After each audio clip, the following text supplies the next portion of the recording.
Atop Mount Olympus, seat of the divine order, Zeus, king of the gods, peered down upon a fractured Greece.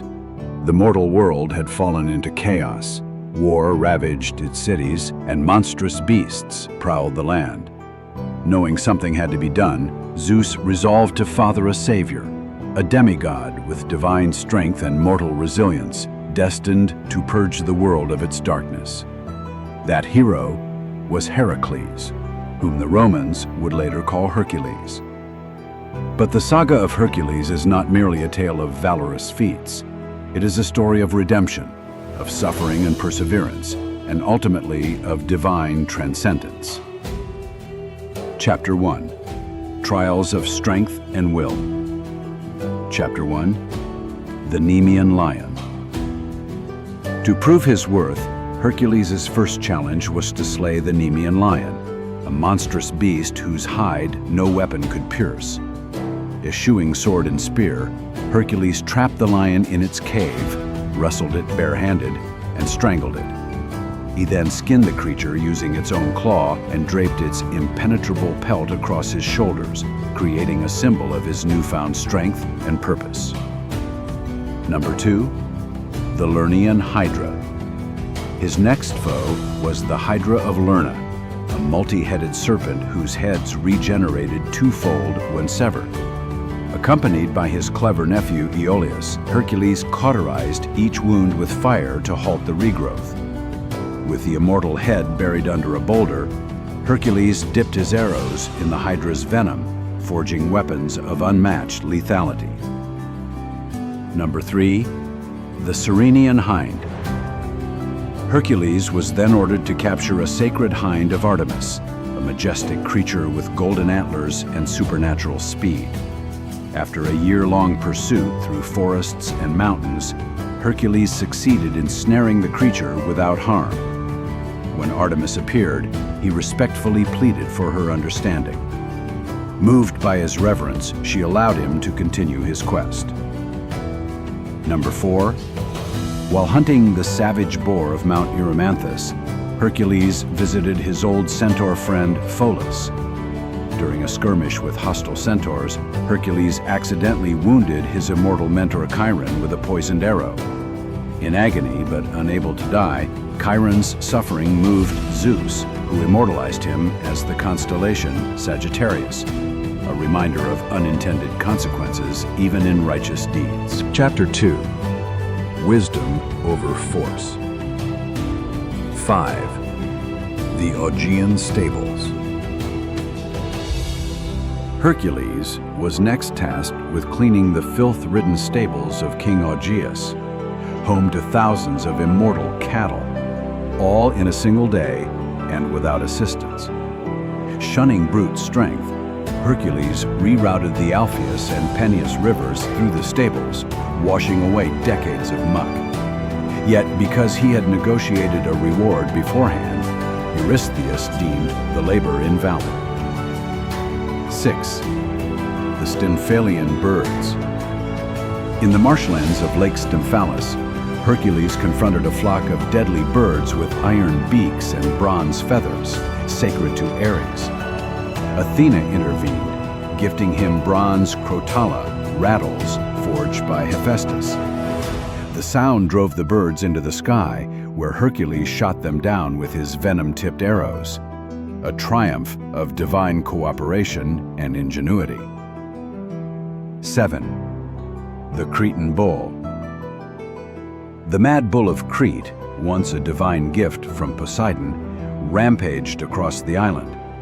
Hercules subdued the beast with sheer might and rode it across the Aegean Sea to Mycenae. Though the bull was sacred, he released it rather than kill it. It would eventually meet its fate at the hands of another great hero, Theseus. 8. The Mares of Diomedes. These monstrous horses fed on human flesh and were guarded by the brutal king Diomedes. While Hercules entered the palace, his beloved companion Abderus was left to guard the steeds. The horses tore Abderus apart. Overcome with grief and rage, Hercules fed Diomedes to his own beasts. which were so repulsed that they became docile. Pain and vengeance became his tools. Chapter 3. The tragic price of heroism. 9. The girdle of Hippolyta. The daughter of King Eurystheus desired the magical girdle of Hippolyta, queen of the Amazons. When Hercules arrived, the queen greeted him kindly and gifted the girdle willingly. But Hera, seething with jealousy, sowed lies among the Amazons that Hercules intended to abduct their queen. A battle ensued, and believing himself betrayed, Hercules slew Hippolyta. The cost of divine deception was blood. 10. The cattle of Geryon. Hercules journeyed westward to the land of Erythea, where he defeated the giant Geryon, a creature with 3 bodies, using a single poisoned arrow. On his way, he established the Pillars of Hercules, modern-day Gibraltar and Ceuta, symbolizing his journey's breadth. Hera sent gadflies to scatter the herd, and though Hercules recovered most, Eurystheus again questioned the labor's validity. 11. The apples of the Hesperides. Golden apples of immortality grew in a secret garden guarded by the 100-headed dragon Ladon and watched over by the Hesperides. Told by the freed Titan Prometheus that only immortals could retrieve the apples, Hercules sought Atlas. Offering to hold up the sky in Atlas's stead, Hercules outwitted the Titan to claim the apples and escape his eternal burden. A battle of wits, not weapons. Chapter 4. Descent and Redemption. 12. Capturing Cerberus. The final labor led Hercules to the underworld. Guided by Hermes, he sought permission from Hades and Persephone to capture Cerberus, the monstrous 3-headed guardian. They agreed, under the condition he use no weapons and return the beast unharmed. Relying on strength and resolve, Hercules wrestled Cerberus into submission and brought him to the surface, fulfilling his last task. Conclusion. 12 labors, 12 trials of blood, wit, pain, and resilience. Hercules, once driven to madness and despair, had emerged reborn. Though born a man, his deeds proved divine. His path was not without tragedy, the loss of loved ones, the wrath of gods, and wounds not all visible. Yet from each burden he rose stronger. Moved by his unwavering heart, Zeus lifted his son's spirit to Olympus. Hercules was granted immortality, not as a reward for strength, but for endurance, humility, and the ultimate triumph of will.